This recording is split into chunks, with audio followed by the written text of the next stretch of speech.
केंद्राचे कार्यक्षम मंत्री नितीन गडकरी यांना भाजप उमेदवाराच्या पहिल्या यादीमध्ये स्थान मिळालेलं नाहीये। यावरून ठाकरेंच्या शिवसेनेने भाजपला घेरलंय। आता तर उद्धव ठाकरेंनी थेट महाविकास आघाडीत येण्याचं आमंत्रण जाहीरपणे गडकरींना दिलेलं आहे। मवियातील इतर पक्षांनीही त्यांना साथ दिलेली आहे। या टीकेला फडणवीसांचं सुद्धा उत्तर बघायला मिळत आहे।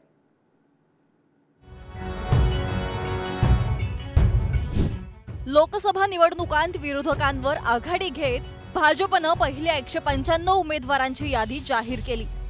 पंतप्रधान नरेंद्र मोदी, केंद्रीय गृहमंत्री अमित शहा यांच्यासह 34 केंद्रीय मंत्र्यांच्या उमेदवारीची देखील घोषणा करण्यात आली। मात्र या यादीत देशात रस्त्याचं जाळं उभ्या करणाऱ्या केंद्रीय रस्ते वाहतूक मंत्री नितीन गडकरी यांना काही स्थान मिळालं नाही। भ्रष्टाचाराचे आरोप झालेल्या कृपाशंकर सिंह यांचे यादीत नावे मात्र गडकरींचं का नाही असा सवाल त्यानंतर ठाकरेंच्या शिवसेनेनं उपस्थित केला।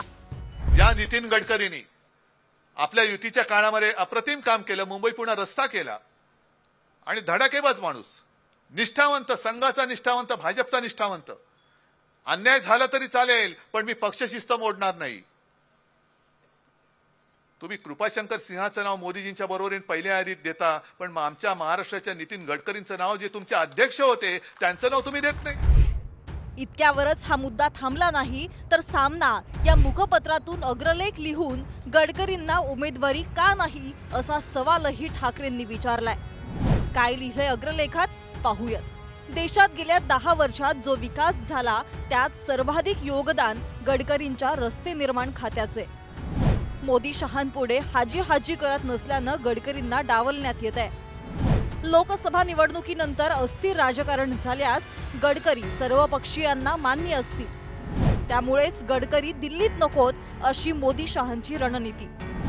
गडकरींना संधी नसेल तर नागपुरातून फडणवीस लढतील। फडणवीसांचा खांदा वापरून गडकरींवर हल्ले।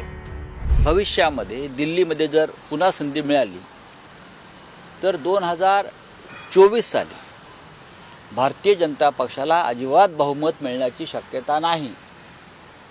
भारतीय जनता पक्ष 220-225च्या पुढे जागा जिंकणार नाही।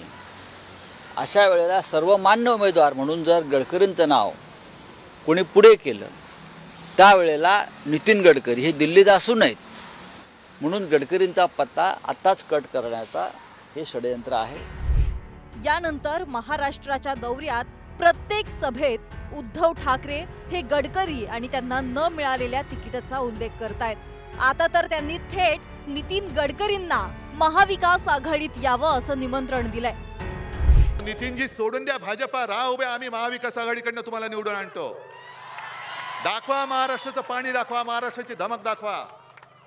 महाराष्ट्र दिल्ली समोर कधी झुकला नाही ना। तो त्यावेळेला आग्र्यामध्ये औरंगजेबासमोर कधी झुकले नव्हते छत्रपती शिवाजी महाराज, तर यांच्यासमोर झुकणार। आज मी नितीन गडकरींना जाहीर सांगतोय, द्या राजीनामा द्या, आम्ही तुम्हाला महाविकास आघाडीकडनं निवडून आणतो। दाखवा महाराष्ट्राचं पाणी। महाविकास आघाडीत असलेल्या इतर पक्षांनी देखील गडकरींवर अन्याय होत असल्याचं आणि त्यांना अडचणीत आणण्याचा प्रयत्न होत असल्याचं म्हटलंय। गडकरी साहेब हे एका पक्षाचे नेते नाही। गडकरी साहेब महाराष्ट्राचे फक्त नाही, देशाचे मोठे नेते। कुठल्याही खासदाराला त्यांनी कधी सुडाचं राजकारण केलं तरी गडकरी साहेबांचा आम्ही सगळे मान सन्मान करतो, कारण का त्यांनी कधीही त्या नात्यामध्ये कटुता आणली नाही आणि कधी कुठल्याही विचाराचा खासदार त्यांच्याकडे गेला तरी हा रस्ता या देशासाठी आहे ही भूमिका सातत्याने त्यांनी घेतलेली आहे। त्यामुळे सुडाचं राजकारण हे गडकरी साहेबांना कधीच केलेलं नाहीये। इसके लिए दिल बडा मोठ्या मनाचे आणि अशी महाराष्ट्राला शोभेल आणि आपल्याला अभिमान वाटेल असा आपला नेता ते। उद्धव ठाकरेंकडून भाजपावर करण्यात येत असलेल्या या टीकेला उपमुख्यमंत्री देवेंद्र फडणवीस यांनी प्रत्युत्तर दिलंय। महाराष्ट्राची यादी अजून आली नाही, आल्यावर त्यात पहिलं नाव हे गडकरींचं असेल असं फडणवीस सांगतायत।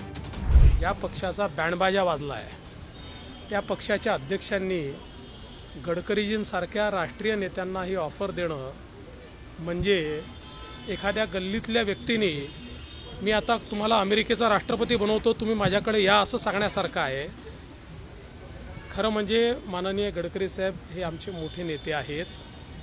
महाराष्ट्राचा जेव्हा नंबर येईल ते महाराष्ट्रातनं नागपूरमधनं लढताल, ज्यावेळेस पहिली यादी झाली त्यावेळी महाराष्ट्रात आमची जी महायुती आहे त्याचा निर्णय झालेला नसल्यामुळे महाराष्ट्राच्या जागांवर त्या ठिकाणी आम्ही चर्चा केली नाही। महायुतीचा निर्णय करून महाराष्ट्राच्या जागांवर जेव्हा चर्चा होईल त्यावेळेस सगळ्यात पहिल्यांदा नितीनजींचं नाव येईल।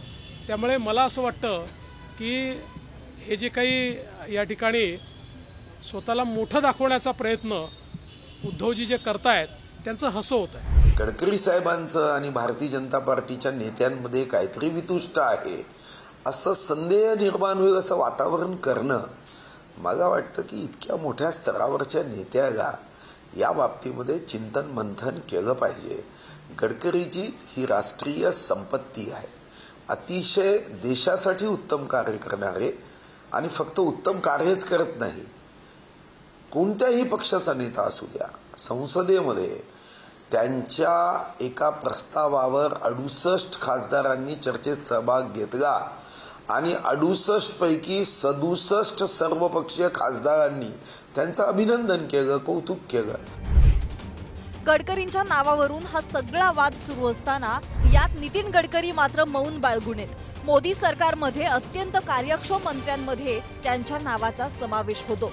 मात्र 2014 आणि 2019 या सरकारच्या 2 टर्मच्या काळात त्यांचा योग्य सन्मान झाला नसल्याची कुजबूज व्यक्त होतीये। विकास पुरुष आणि पुलकरी अशी नितीन गडकरींची ओळख आहे। मुंबई पुणे एक्सप्रेसवेच्या निर्मितीनं प्रकाश झोतात आले। भाजपा राष्ट्रीय अध्यक्षपदाच्या कार्यकाळात सर्व पक्षीयांशी संबंध, राष्ट्रीय स्वयंसेवक संघाशी जवळीक आणि विचारधारेशी प्रामाणिक। मोदी सरकारच्या 2ही कार्यकाळात देशभरात रस्त्याचं जाळं, अजात शत्रू अशी ओळख, सर्व पक्षीयांशी उत्तम संबंध। बाजारात गडकरींची विश्वासार्हता कोट्यवधी रुपये उभे करतात। देशहित आणि विकासात सातत्यानं प्रयोगशील। महाराष्ट्राच्या राजकारणात देखील गडकरींचे पवार, ठाकरे यांच्यासह काँग्रेस नेत्यांशी देखील चांगले संबंध राहिले। मात्र गेल्या काही काळापासून ते राज्याच्या आणि देशाच्या राजकारणापासून अलिप्त दिसतायत। त्यामुळे नागपुरातून तिसऱ्यांदा लढण्यास स्वतः गडकरी किती इच्छुक आहेत असा देखील प्रश्न आहे। 400+ आकडा गाठायचा असल्यानं गडकरींच्या हक्काच्या जागेवर भाजपा श्रेष्ठीही दुसरा उमेदवार देण्याची शक्यता फार कमी आहे। काहीही असो, मात्र गडकरींच्या उमेदवारीचा मुद्दा राज्याच्या आणि देशाच्या राजकारणात देखील तितकाच महत्त्वाचा ठरणार आहे। गडकरींचं नाव भाजपच्या यादीत नसेल किंवा गडकरींनी राजकारण आणि निवडणुकांपासून लांब राहण्याचा निर्णय घेतला तरी त्याचे पडसाद नक्कीच उमटतात। ब्युरो रिपोर्ट, पुढारी न्यूज, मुंबई।